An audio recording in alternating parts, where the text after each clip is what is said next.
अस्सलामुअलैकुम नाजरीन, एक बार फिर से खुशामदीद। मैं आप तमाम लोगों को अपने चैनल ऑनलाइन कंप्यूटर पर वेलकम करता हूं। आज की इस वीडियो में हम एक्सेल का बहुत ही important topic data validation cover करने वाले हैं। तो वीडियो शुरू करने से पहले आपसे एक छोटी सी रिक्वेस्ट है, अगर आप मेरे चैनल पर नए हैं तो मेरे चैनल को लाइक, शेयर और सब्सक्राइब लाजमी कीजिए। चलते हैं अपने सिस्टम के स्क्रीन पर और डेटा वैलिडेशन को प्रैक्टिकली तौर पर समझते हैं। तो फ्रेंड्स, हम आ चुके हैं अपने सिस्टम के स्क्रीन पर और यहाँ से आपने एक्सेल को ओपन कर लेना है। ठीक है, एक्सेल को ओपन करने के बाद यहाँ पर आपने ब्लैंक पेज को सिलेक्ट कर लेना है। ठीक है, ब्लैंक पेज को सिलेक्ट करने के बाद जैसा कि मैंने आपको बताया कि आज का हमारा जो टॉपिक है वो है डेटा वैलिडेशन। तो डेटा वैलिडेशन के लिए हमें जाना पड़ता है डेटा की टेब में और यहाँ से आपको डेटा टूल ग्रुप में आ जाना है। ठीक है, तो यहाँ पर आप जैसे ही ड्रॉप डाउन एरो पर क्लिक करेंगे तो यहाँ पर आपको तीन ऑप्शन देखने को नज़र आते हैं। सबसे पहला है डेटा वैलिडेशन, दूसरा है सर्कल इनवैलिड डेटा और तीसरा है क्लियर वैलिडेशन सर्कल्स। तो एक एक को हम डीपली समझते हैं। वीडियो को एंड तक लाजमी देखिएगा, अगर वीडियो स्किप करेंगे तो आपको बात समझ में नहीं आएगी। जैसे ही हम क्लिक करते हैं डेटा वैलिडेशन पर, हमारे पास इस तरह का एक बॉक्स शो होता है। इस बॉक्स में तीन ऑप्शंस होते हैं, सेटिंग, इनपुट मैसेज और एरर अलर्ट। अगर सेटिंग की बात करें तो सेटिंग में ही सारी चीज़ें मौजूद होती हैं। अगर दूसरे ऑप्शन की बात करें इनपुट मैसेज की, तो ये इस तरह काम करता है कि अगर आप किसी भी सेल में हैं तो वहाँ पर जैसे ही आपका वो सेल यानी कि आपका जो कर्सर है उस सेल के अंदर होगा, वो सेल एक्टिव होगा, तो यहाँ पर आप जो भी मैसेज प्रिंट करवाएंगे वो वहाँ पर आपको शो हो जाएगा। अभी मैं आपको करके दिखाता हूँ, फिर आपको खुद ब खुद समझ में आ जाएगी। तीसरा नंबर है एरर अलर्ट। अब एरर अलर्ट का क्या काम होता है, जैसे ही आप कोई वैलिडेशन अप्लाई करते हैं, अगर वो वैलिडेशन रूल इस पे काम नहीं करता तो यहाँ पर जो आप एरर लिखेंगे वो यहाँ पर एरर आ जाएगी। ठीक है, तो वन बाय वन एक एक चीज़ को समझते हैं ताकि आपको बात क्लियर हो जाए। तो सबसे पहले मैं क्लिक करता हूँ सेटिंग पर और यहाँ पर लिखा हुआ है वैलिडेशन क्राइटेरिया। जैसे आप यहाँ पर क्लिक करते हैं तो यहाँ पर सबसे पहला ऑप्शन आपके पास आता है एनी वैल्यू, दूसरा नंबर है होल नंबर, तीसरा है डेसिमल, चौथा है लिस्ट, पांचवा है डेट, छठा है टाइम, सातवां है टेक्स्ट लेंथ और जो आठवां है वो है कस्टम। तो डेटा वैलिडेशन अप्लाई करने से पहले आपको करना क्या है, यहाँ से इसको सिलेक्ट करना है। जितने सेल, जितने कॉलम या जितनी रोज सिलेक्ट होंगी तो सिर्फ डेटा वैलिडेशन उन पर ही अप्लाई होती है, बाकी दूसरे सेल्स पर अप्लाई नहीं होती। आप एक साथ पूरी शीट को भी सिलेक्ट कर सकते हैं, बट समझाने के लिए मैं सबसे पहले सिलेक्ट करता हूं कॉलम ए को। जैसे मैं कॉलम ए को सिलेक्ट करता हूं, जाता हूं डेटा वैलिडेशन में और यहाँ पर एनी वैल्यू। एनी वैल्यू में होता है कि आप यहाँ पर कोई भी वैल्यू लिख सकते हैं, चाहे वो नंबर वैल्यू हो, चाहे वो अल्फ़ाबेटिक हो, चाहे वो डेसिमल हो, चाहे वो माइनस में हो, चाहे वो प्लस में हो, आप अपनी मर्ज़ी से लिख सकते हैं। तो इसका कॉन्सेप्ट यहीं पर पूरा होता है। दूसरा हमारे पास होता है होल नंबर। होल नंबर बहुत ही ज़्यादा इम्पोर्टेंट होता है और इसमें ही तमाम चीज़ें अंदर हैं। इसको आपने समझ लिया तो आप समझें कि आपने डेटा वैलिडेशन पूरी समझ ली। अब करना क्या है, यहाँ पर जैसे ही आप होल नंबर पे क्लिक करते हैं, होल नंबर 1 2 3 5 10 ये सारे होल नंबर्स होते हैं। ठीक है, तो यहाँ पर सबसे पहले जैसे होल नंबर पे क्लिक करते हैं और यहाँ पर आप डेटा के ड्रॉप डाउन पर क्लिक करते हैं तो सबसे पहला ऑप्शन आता है बिटवीन का। अब बिटवीन क्या करता है, जैसे आप बिटवीन पे सिलेक्ट करते हैं तो यहाँ पर आपके पास दो ऑप्शन आ जाते हैं, एक है मिनिमम और दूसरा है मैक्सिमम। कहता है कि डेटा वैलिडेशन अप्लाई करनी है किस नंबर के दरमियान में। अब यहाँ पर आप वो नंबर बताएंगे। लेट सपोज यहाँ पर मिनिमम में मैं लिख देता हूँ 10 और मैक्सिमम में मैं लिख देता हूँ 20। अब आप यहाँ पर देखें, जो मैंने 10 लिखा है और 20 लिखा है, इसके अलावा किसी भी नंबर पर ये चीज़ वैलिड नहीं होगी। खैर, उसके बाद मैं यहाँ पर आपको इनपुट मैसेज में समझा देता हूँ। यहाँ पर आपने करना क्या है, यहाँ पर आपने टाइटल में अपनी मर्ज़ी से टाइटल दे देना है, जो भी आपने देना है। तो मैं यहाँ पर लिखता हूँ टाइटल होल नंबर। ठीक है, होल नंबर। देन आप यहाँ पर इनपुट मैसेज, आप इसमें मैसेज क्या इनपुट करवाना चाहते हैं, जो आप मैसेज इनपुट करवाना चाहें वो यहाँ पर आप करवा सकते हैं। मैं लिखता हूँ नंबर मस्ट बिटवीन 10 to 20। ठीक है, तो यहाँ पर ये मैंने लिख दिया है, ये वहाँ पर शो होगा जो सेल आपका एक्टिव होगा। देन थर्ड नंबर पर हमारे पास आता है एरर अलर्ट। अब एरर में आपके पास 3 एरर होती हैं, एक होती है स्टॉप एरर, दूसरी होती है वार्निंग एरर और तीसरी होती है इंफॉर्मेशन एरर। तो यहाँ से आप कोई भी एक सिलेक्ट कर सकते हैं, वो अपने काम के हिसाब से आप कर सकते हैं। तो यहाँ पर मैं स्टॉप की एरर सिलेक्ट कर देता हूँ। देन यहाँ पर मैं लिखता हूँ यहाँ पर लिखता हूँ नॉट वैलिड, ठीक है। टाइटल में मैंने लिख दिया नॉट वैलिड, और एरर मैसेज में आप जो भी एरर मैसेज लिखना चाहें आप अपनी मर्जी से लिख सकते हैं। तो यहाँ पर मैं लिखता हूँ your number is not valid for this assignment, ठीक है।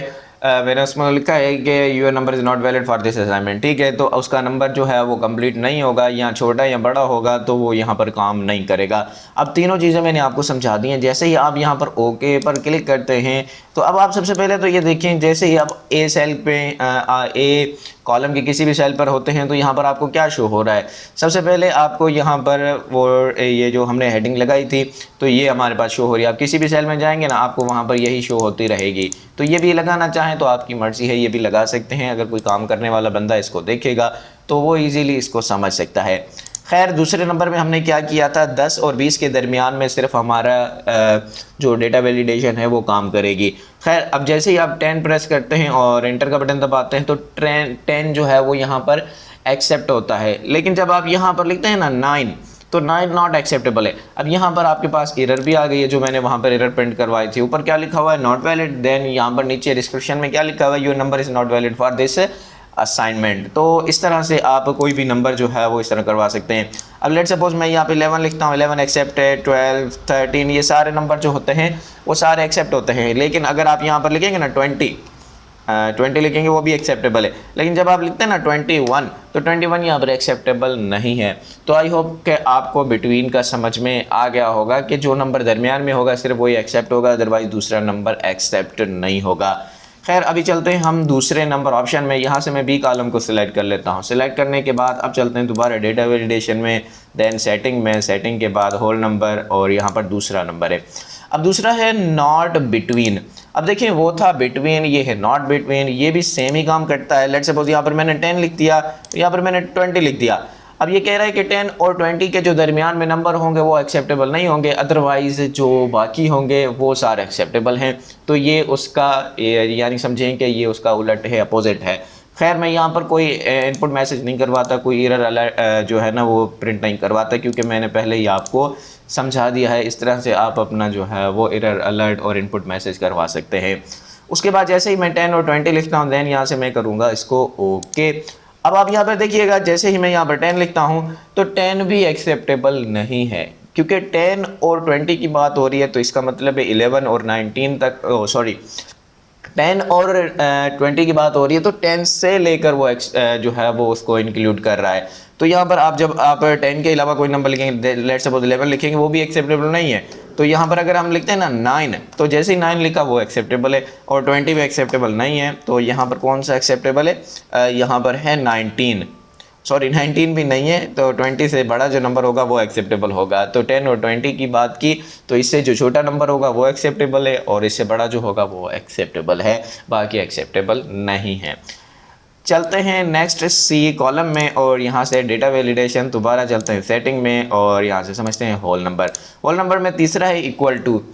अब अगर मैं एक चीज़ को समझाने लग जाऊंगा तो वीडियो बहुत ज़्यादा लंबी हो जाएगी, तो ये आप ख़ुद से भी करके देख सकते हैं। अगर नहीं होता तो आप मुझसे कमेंट बॉक्स में भी पूछ सकते हैं कि सर ये काम नहीं हो रहा, या ये चीज़ें इस तरह परफॉर्म नहीं हो रही जिस तरह आपने बताई है। तो इंशाल्लाह मैं कोशिश करूँगा कि आपको इसका तुरंत जवाब दे सकूँ। अब आपको करना क्या, इक्वल टू से मुराद ये होता है कि भाई जो नंबर आप यहाँ पर लिखेंगे उसके बराबर होगा आपका नंबर तो वैलिड है, अदरवाइज आपका एरर आ जाएगा। उसके बाद है नॉट इक्वल टू। अब नॉट इक्वल टू कैसे काम करेगा, अब जो आप नंबर लिखेंगे अगर वैसा होगा नंबर तो जो है ना वो नहीं होगा, अदरवाइज बाकी नंबर जो है वो एक्सेप्टेबल होंगे। उसके बाद लिखा हुआ ग्रेटर देन। अब ग्रेटर देन यहाँ पे लेट सपोज मैं ग्रेटर देन समझा देता हूँ। ग्रेटर देन में मैं लिखता हूँ 10। अब क्या होगा कि 10 जो है वो 10 से बड़ा नंबर एक्सेप्टेबल होगा, लेकिन 10 से छोटा नहीं होगा। और यहाँ पर जो है वो 10 भी एक्सेप्टेबल नहीं है, क्योंकि हमने बड़े की बात की तो फिर 10 से बड़ा ही नंबर होना चाहिए। ये देखें 11 जो है वो एक्सेप्टेबल है, लेकिन यहाँ पर 9 करते हैं तो 9 एक्सेप्टेबल नहीं है। तो इस तरह से 10 से जितने भी बड़े नंबर होंगे वो सारे एक्सेप्टेबल हैं, लेकिन अदरवाइज़ आप कोई भी 10 से छोटा नंबर लिखेंगे वो एक्सेप्टेबल नहीं है, क्योंकि ये वैलिडेशन ग्रेटर देन पर है। ठीक है, उसके अलावा यहाँ पर और भी हैं, आप जो है वो एक एक कर सकते हैं। आपके लिए ये समझें कि असाइनमेंट है, आप कर लेना खुद ही। उसके बाद एक greater than, less than, greater than और इक्वल टू, लेस देन और इक्वल टू पे ग्रेटर देन होना चाहिए और बराबर होना चाहिए। अगर बराबर है तो भी ठीक है, अगर बड़ा है तो भी ठीक है, अगर छोटा है तो भी ठीक है, अदरवाइज़ उसके बराबर है फिर भी ठीक है। तो ये होता है होल नंबर का कॉन्सेप्ट। उसके बाद आता है डेसिमल। लेकिन डेसिमल समझने से पहले मैं आपको होल नंबर में एक और चीज़ दिखा देता हूँ कि जब भी आप कोई होल नंबर का कोई वैलिडेशन अप्लाई करते हैं, जैसे मैंने ई कॉलम को सिलेक्ट किया है और यहाँ पर मैं बिटवीन कर लेता हूँ। ठीक है, बिटवीन मैंने किया यहाँ पर 5 to 10। बात को समझिएगा, जैसे ही मैं यहाँ पर ओके करता हूँ, अब 5 और 10 के जो दरमियान में नंबर होंगे वो सारे एक्सेप्टेबल हैं। लेट्स सपोज मैंने 6 लिखा, 7 लिखा, 8 लिखा, 9 लिखा, जो भी लिखा वो सारे एक्सेप्टेबल हैं। लेकिन यहाँ पर अगर मैं कोई पॉइंट में लिखता हूँ, यानी कोई मैं नंबर डेसिमल में लिखता हूँ, तो वो यहाँ पर एक्सेप्टेबल नहीं है। लेट्स सपोज यहाँ पर मैं लिखता हूँ 7.5। ये भी तो एक नंबर है जो कि 5 और 10 के बिटवीन में आता है। ठीक है, 7.5 जैसे ही मैं एंटर करता हूँ तो यहाँ पर एरर आ जाती है, क्योंकि होल नंबर में सिर्फ होल नंबर ही होते हैं, उसमें डेसिमल काम नहीं करती। तो डेसिमल के लिए इन्होंने अलग से रूल बनाया है। अच्छा, तो यहाँ पर मैंने HCL को सिलेक्ट कर लिया है। देन चलते हैं हम डेटा वैलिडेशन में और यहाँ पर समझते हैं डेसिमल को। अब डेसिमल में क्या होता है, सिर्फ डेसिमल वैल्यूज़ ही आप जो है वो एक्सेप्ट करवा सकते हैं यहाँ पर। अब आपको यहाँ पर करना क्या है, लेट सपोज मैं यहाँ पर लिखता हूँ 10 और यहाँ पर मैं लिखता हूँ 20। ठीक है, 10 और 20 मैंने जैसे ही लिखा तो यहाँ पर मैं लिखता हूँ 10.5। ये देखिए ये भी एक्सेप्टेबल है। और इसके अलावा मैं लिखता हूँ 11.56। तो ये सारी चीज़ें भी एक्सेप्टेबल होती हैं। होल नंबर में डेसिमल एक्सेप्ट नहीं होता और डेसिमल में आप होल नंबर को एक्सेप्ट करवा सकते हैं। ठीक है, तो उसके बाद चलते हैं आई कॉलम में। मैंने आई कॉलम को सिलेक्ट कर लिया है। देन डेसिमल में भी सारी वही चीज़ें हैं, ये भी आप खुद से करके देख सकते हैं। अगर एक एक चीज़ करेंगे तो बहुत ज़्यादा टाइम कंज्यूम है। उसके बाद लिखा हुआ है लिस्ट का। अब यहाँ पर आप लिस्ट भी बना सकते हैं, वो भी आपके लिए बहुत फ़ायदेमंद है। वो भी मैं आपको समझा देता हूँ कि आप लिस्ट किस तरह बनाएं, चाहे तो भी आपकी मर्ज़ी है। अदरवाइज़ आप यहाँ पर एक्सेल के किसी भी जगह पर आप एक लिस्ट बना दें। लेट्स सपोज यहाँ पर मैं लिस्ट बनाता हूँ मंथ्स की ना, तो यहाँ पर मैंने लिखा जनवरी, फेब, और यहाँ पर लिखता हूँ मार्च, अप्रैल, देन मई, जून, जुलाई, और इस तरह से आपने कर लेना है। अब आपको ये जो लिस्ट बनाई है ये आपको कहाँ चाहिए, तो आप इसको कहीं पर भी रख सकते हैं। लेट्स सपोज अब मैं यहाँ पर सिलेक्ट करता हूँ इतना। ठीक है, मैंने आई कॉलम के 14 सेल सिलेक्ट कर ली हैं। अब दोबारा चलते हैं यहाँ से वैलिडेशन में। देन वैलिडेशन में जाने के बाद आपने यहाँ पर आ जाना है लिस्ट में।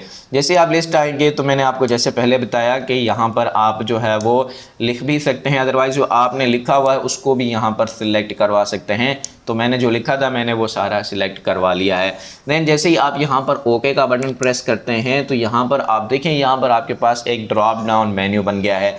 कहने का मकसद है यहाँ पर अगर आप इस तरह से मैन्युअली लिखते हैं तो भी आपकी मर्ज़ी है, अदरवाइज़ यहाँ पर आपके पास ये जो ड्रॉप डाउन एरो इस पर जैसे ही क्लिक करेंगे तो ये सारी लिस्ट आपके पास आ जाए, जिस पर क्लिक करेंगे वो यहाँ पर आ जाएगा। सही है, तो इस तरह से आप अपनी मर्ज़ी से जो है वो ड्रॉप डाउन एरो किसी ड्रॉप डाउन लिस्ट जो है वो किसी भी चीज़ की बना सकते हैं। बेशक आप जो है वो मंथ्स की बनाएं, आप ईयर्स की बनाएं, या आप डेज़ की बनाते हैं, ये सारी चीज़ें आप लिस्ट में लगा सकते हैं। आई होप कि आपको बात समझ में आ रही होगी। अब चलते हैं एल कॉलम में। देन यहाँ पर आऊँगा और यहाँ पर हम करेंगे डेट का। अब यहाँ पर डेट होती है भाई, अगर आप डेट लगाना चाहें तो आप अपनी मर्ज़ी से डेट भी लगा सकते हैं कि इस डेट और इस डेट से दरमियान में वैलिड है। अदरवाइज़ इसके अलावा आप कोई भी डेट लगाते हैं तो वो यहाँ पर वैलिड नहीं है। तो यहाँ पर आज की मैंने डेट लगा दी है, स्टार्ट डेट मैंने लगाई है आज की, और एंड डेट में मैं लगा देता हूँ अगले महीने की इस तारीख तक। ठीक है, ये देखें जब हम कोई फॉर्म वगैरह अप्लाई करते हैं तो उसके अगर वो जो है वो डेट ख़त्म हो जाती है तो वो एक्सेप्ट नहीं करता। या यहाँ पर आपकी डेट ऑफ बर्थ भी होती है, भाई इस डेट से लेकर इस डेट तक जो भी कैंडिडेट हैं सिर्फ वही अप्लाई कर सकते हैं, अदरवाइज़ आप अपनी डेट ऑफ बर्थ लगाते हैं तो वहाँ पर एरर शो हो जाती है, तो वो भी डेटा वैलिडेशन पर ही काम करता है। तो यहाँ पर मैंने पूरे 1 महीने का डिफरेंस लगाया है और यहाँ पर आप यहाँ पर भी सेम चीज़ें हैं आपके पास, ठीक है। तो यहाँ पर कोई भी मैसेज आप प्रिंट करवा सकते हैं अगर करवाना चाहें, तो मैंने आपको पहले बता दिया इसलिए मैं इसको दोबारा से नहीं बता रहा। देन जैसे ही आप ओके करेंगे, अब यहाँ पर आप डेट लिखें आज की, आपने डेट लिख दी और उसके अलावा इसके आप डेट लिखते हैं कल की, तो ये सारी डेट्स एक्सेप्टेबल हैं। लेकिन अगर इससे पहले वाली यानी कि मैं कल की डेट लिखता हूँ जो कल गुजर गया, तो यहाँ पर देखना कि यहाँ पर एक किस्म का एरर आ जाएगा। जैसे आप देखिए लिखेंगे तो यहाँ पर एरर आ जाएगा, क्योंकि सिर्फ डेट वो एक्सेप्ट है जो आपने जो है वो स्टार्ट में लिखी है और एंड में लिखी है, इसके दरमियान में सारी एक्सेप्ट है, इसके अलावा कोई भी एक्सेप्ट नहीं है। तो आई होप कि आपको डेट का भी समझ में आ गया। ऐसे ही यहाँ पर टाइम का भी है, आप टाइम भी बताना चाहिए। यहाँ पर स्टार्ट टाइम, ये एंड टाइम या स्टार्ट टाइम लिखेंगे और यहाँ पर एंड टाइम लिखेंगे तो भी आपका ये ऐसे ही काम करेगा। तो ये भी आप खुद से करके देख सकते हैं। टाइम लिख लेना और उसके बाद यहाँ पर एंड टाइम लिख लेना, उसके दरमियान में जो टाइम होगा सिर्फ वही होगा, अदरवाइज़ दूसरा टाइम काम नहीं करेगा। उसके बाद लिखा हुआ है टेक्स्ट लेंथ। अब टेक्स्ट लेंथ में क्या होता है भाई, टेक्स्ट की कितनी लेंथ है। लेट्स सपोज मेरा नाम साजिद है तो उसमें कितने कैरेक्टर आते हैं, SAJID यानी कि 5। अब यहाँ पर मैं लिखता हूँ भाई मिनिमम 1 होना चाहिए और देन ज़्यादा से ज़्यादा 5 होने चाहिए।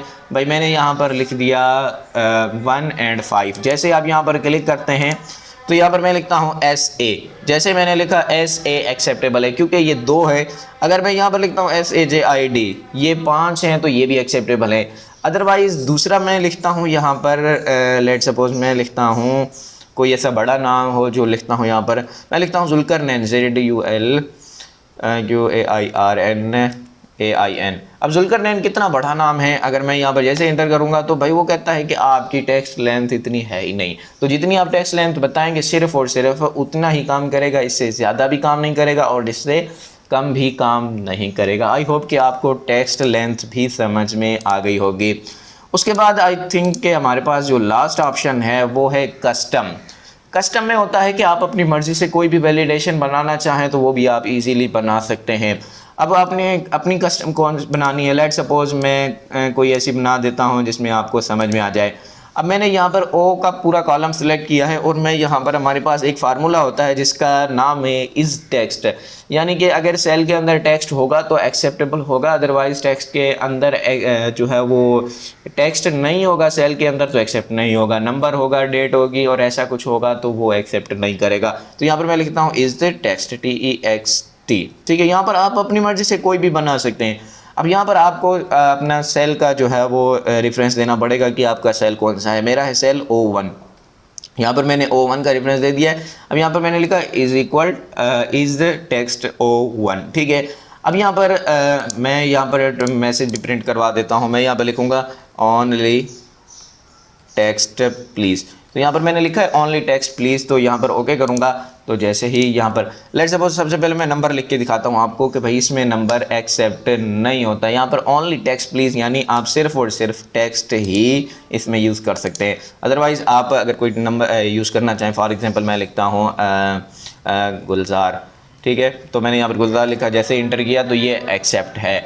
तो इस तरह से जो है ना आप डेटा वैलिडेशन के तमाम रूल्स जो हैं वो अपने कामों में इस्तेमाल कर सकते हैं और एक्सेल का ये बहुत ही बेनिफिशियल है, यानी कि आप इसका यूज़ करके बहुत सारे अपने ऐसे काम जो हैं वो उनको वैलिड बना सकते हैं। अदरवाइज़ अगर कोई काम ऐसा हो तो कोई बंदा दूसरा कर रहा है तो वो उस पर काम नहीं कर पाएगा अगर वो वैलिड नहीं होगा। तो फ्रेंड्स आई होप कि आपको तमाम चीज़ें समझ में आ गई होंगी। बाकी इसके 2 ऑप्शन रहते हैं, इंशाल्लाह वो अगली वीडियो में कवर करेंगे। तब तक के लिए अपना ख्याल रखें। अल्लाह हाफिज़।